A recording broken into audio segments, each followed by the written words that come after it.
minutes or so, what we thought we would do is talk a little bit about sort of the secrets, right? The inside track as to how do you look at, evaluate, and determine what franchises are even worth your time to investigate, and then how do you investigate those brands? Excuse me. We have found that people who end up getting what they want, so whether they're investors, they're looking for something very large, or they're individuals looking to replace a professional salary, or maybe something on the side, right? The people that get what they want approach this process in a certain way, in a way that other people tend not to approach it. And so I've learned, after the many 2 decades now, helping people do this, that people come to looking at franchising with assumptions. They come with ideas, as we do with everything, because if you're here looking to buy a business, obviously you're successful in your own right. People don't come here unless they have accomplishments behind them. And those accomplishments and that analytical nature and that success that's brought you here has you look at this in the way that you've looked at things before. And what I think you might find is that there are some pleasant surprises along the way. So before we get into a little bit about what I find really exciting about today's franchising, which is some options, lifestyle options that we've never had before, I wanted to go through a little bit of a quiz. And it's 7 questions. We could sort of just run it through with kind of a raising of hands, and then talk a little bit about just a nugget of the truth inside of these quiz questions. And what I think you might do is you might realize you're either real prepared to just jump into a search, or perhaps you might want to learn more. And I'm happy to give a copy of Nick Yanakis' best-selling book, The Franchise MBA, to all of you folks. And it's a great piece, this little baby MBA about franchising. Okay, so here we go. So you want to think about, you agree with this, you strongly agree with this, you disagree, or you strongly disagree. Okay? Right, there's no cheating. Okay. All right, so number 1. When you're thinking about narrowing down all of the categories in franchising, chances are, if you look in the categories that are aligned to your education or your previous work experience, you're going to have a greater chance of success. Okay, 4 answers, ready? Strongly agree, agree, disagree, strongly disagree. Excellent. Keep score. Number 2. One way to decrease the risk of your choice is to focus on recognized name brands, learn more about those, the larger systems, because there's a correlation, of course, between growth, recognition of these brands, and your percentage of chances of success. So, strongly agree. Recognize brands and larger brands. Agree to that? Agree to that? Disagree to that? Strongly disagree to that. All right, I'm watching everyone actually. Okay, when we think about our budget, the investment level, the total investment level that we're willing to sort of risk, like go to Atlantic City, right? I'm willing to lose 100, which isn't the way to go to Atlantic City. Okay, my investment level, it's safe to assume that there's a reasonable correlation, it's reasonable, between the investment level and the potential net returns of that business. There's a reasonable correlation. So if I'm in the $100,000 to $200,000 range versus the $400,000 to $500,000 range, the correlation to my earning would be reasonable. It's reasonable to expect that to help you determine your budget. How many strongly agree with that? The correlation. How many agree there's probably a correlation there? Anyone disagree with that there is not a correlation there? How about strongly disagree? There's 0 correlation. Okay, great. Okay, here we go. Another way to decrease the risk of failure, right? That's the big question, right? Is to consider, what does my town or community or area need? Or, when I look at the place I'm going to put a business, where is there little to no competition? Okay? So I want to analyze that a little bit and say, this is what the town or the area needs. Who strongly agrees with that? Who agrees? Who disagrees with that? Who strongly disagrees with that one? Strongly disagrees with that. Okay, almost done. So you know that the FTC regulates franchising. The FTC Ronald Reagan back in '71 came in with a whole bunch of good reasons to add regulation to franchise sales to protect the consumer. So there's a lot you're going to learn about that. So after you learn that and you talk with the franchisor, there's probably, most likely, a tremendous amount of information, or a lot of the information you're going to need for your decision found on the internet. if you got some guidance as to where to find it, there should be places to help you find the critical stuff about a business. There should be like an internet search kind of thing, like your research. Okay, who strongly agrees? You need to Google. Who agrees? Google's going to provide you with. Who disagrees with that? No, strongly disagree with that. Okay, number 6. Another way to decrease your failure rate or to increase your success rate is going to be to first and foremost focus on the products, the services you might be a consumer of, you might have an affinity toward, you might have a passion about. You might really enjoy or like or appreciate that product or service. That should be sort of maybe number 1 or primary in your search criteria, sort of a feeling toward that end product. Strongly agree to the correlation between success and passion. Agree? Agree. Agree. Disagree? Disagree? Strongly disagree? Okay, where are we? Number 6. Number 7, sorry.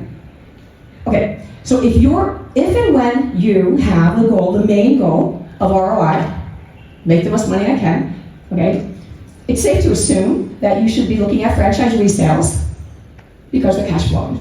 Cash flowing franchise resales most likely would have a better chance to make you money in the situations when your first and foremost goal is the ROI.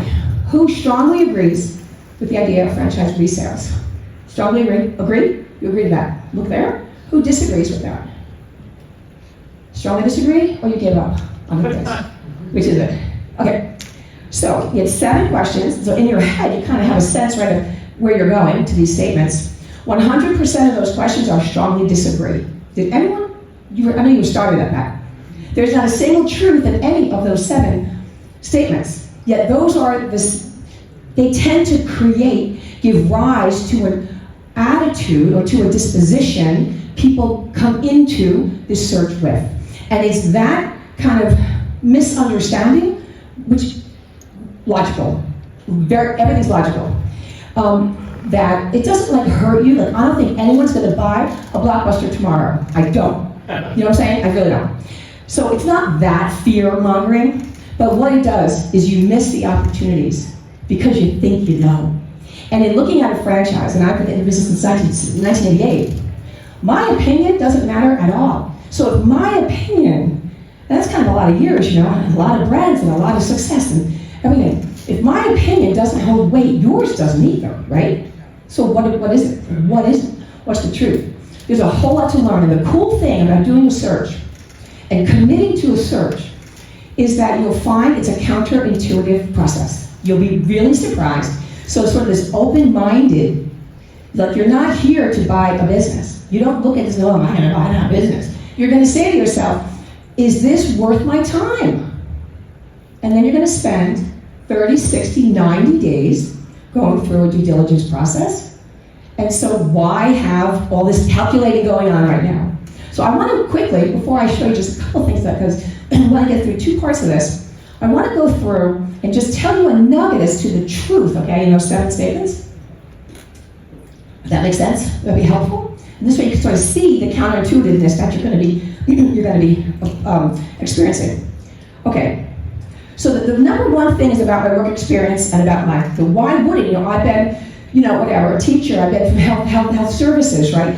My rich background, my education, my master's degree, and my 21 years of blank, wouldn't I be more successful in a franchise system? Absolutely not. It might be easier or something like that, but ultimately we're looking at data and numbers and statistics, okay? That's what you want to be talking about, not feel good and all that stuff. Is there a correlation between if the franchisor has 99 franchisees and we took the 13 that were from that profession, will those financials be any better? There's no.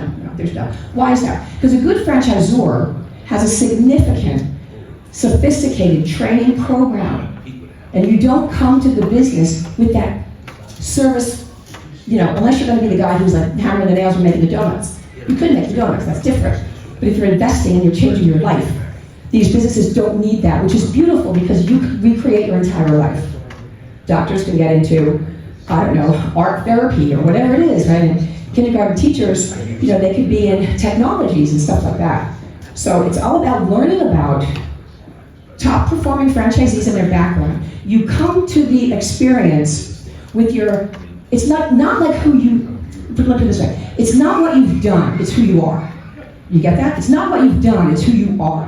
Who are you in terms of a leader, a manager, the investor here, right? So those, it doesn't matter if it came from any discipline at all, but that's what you show up with the franchisor. Does that make sense? And the rest is filled in during the training. Number 2, you can decrease the risk with recognized brands. I think you might have gotten this.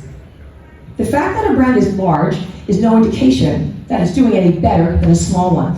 In fact, franchising doesn't have a whole lot of tons of research behind it. There's 2 companies that do research. The one study that I do have about this state they looked at 1,710 systems, and what we saw was that there was no significant difference between the number of units, to get this, the number of units and closure rate. That's what we look at. It's a hard number. Bankruptcy, defaults on loans, and closures. So if they had 14, they had 44, they had 440, this percentage does not increase, or decrease, I'm sorry, as the system grows. So that assumption is going to keep you away from newer brands. And there are newer brands that are blowing the lid off of older brands. So keep really open mind to that. Okay, number 4. I should look at my town, I should consider, what does the town need? I mean, look, we have all these children and there's really no daycare. Like, okay, so the assumption there is that, and this is really kind of, I don't mean to be sarcastic about it, but yes, of course it matters, right? What I wanted to bring up is that it's the franchisor's responsibility, not yours or mine, to determine where is a viable market in the country and what is a viable market in the country. So that's an important word, a viable market. So if I was working with you, after we figure you out, we're trying to curate a list of brands that are worth your time. So once we get that list, what my team does is make sure where you want to put it is viable. So we talk to the franchisors, and they say normally yes if it's open, no if it's sold, and no if the business wouldn't succeed there. So is it important that you see the opportunity? Or yes, but it's not important when you say there's too many pizza places. That's not important, because this brand, if it's a good brand, will be there. But with or without you, it'll be there. So the question really is, what makes up this market? Why is my market viable? Who else does it look like? They should all look the same to a degree, you see, the viability of a market. So like gyms and fitness, their criteria list sometimes could be 10 points. They want everything from anchor stores to traffic counts to sizes of this, and let alone household income, of course, is always part of it.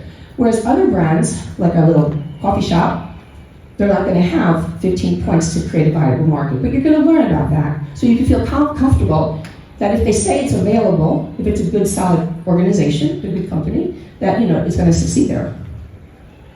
Okay, so this next question is a day seminar, but I'm going to tell it to you in 2 sentences.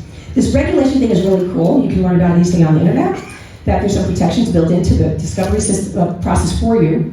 But the 3 things that you need to know to buy a business, to make a decision, none of these 3 things are on the internet anywhere to be found, but you need these. People make decisions without these, but maybe not the wisest decision.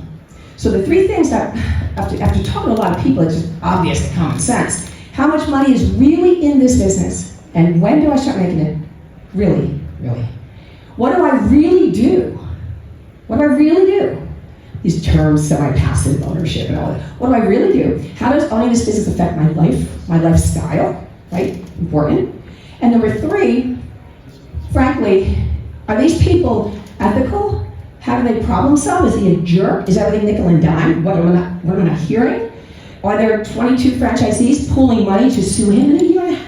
Which happens, right? What's that culture? Who are these people? Because frankly, during the discovery process, the large majority of the time in discovery, you're talking to a salesperson, which is fine. Dog and pony show, tolerated. But then you get deep into the real learning. And so those 3 things are not on the internet. So can the internet help you? Completely limited. This is an experiential process, and you have access by the government, guaranteed. You must be given access to the entire system of franchisees and 2 years of people who left the system. So if I was buying a business, I'd be calling everybody on that list. Because maybe there's some great reasons why, right? Maybe the corporate bought him out and gave him 10 million or something, right? It doesn't necessarily mean bad if there's, changes in those numbers. The numbers aren't going up, say. So that is kind of a really eye-opener. Okay, 2 more. Number 6. I think this is one of the easier ones that people get. The correlation between my passion for the business and my success. Okay, so again, little bit kind of conflicting, but the reality is there is no, and again, I just use numbers on everything, right? So statistically, right? If you're more passionate, about, coloring books, and it's a coloring book business, your passion it's not quantifiable to improve financials. However, the more I've learned that the more successful someone is, the more passionate they become. So one of my business partners was something overseas. I met him when we were looking at a trash compacting business, dumpsters, gigantic rolling pin trucks that goes to stores and they smash trash. It's called Smash My Trash. And they sold 532 units in a year. This guy bought 5. He's the coolest guy in the world. And I promise you, he doesn't think about trash. Like cocktail party talk is not boxes getting crushed. You know what I'm saying? It has zero to do with it. So the correlation, right? When I see people, disaster recovery, there's so much money in that. Drying people's stuff out and fire clean, right? The passion can be something in there. So it's the design of the business. Am I a person looking to scale? I want to play really big. I want to develop individuals. I'm building this for my children. Like, that's where the passion is. And so we're borrowing these businesses. In other words, people tend, I think, to look at the buying of a franchise from a consumer, obviously, standpoint, right? I'm looking at businesses. Do I like pizza? I'm looking at it. We got to go behind it as the investor and look at it in a very different way, right? So we got to get past that. And the last one, number 7, is about resales.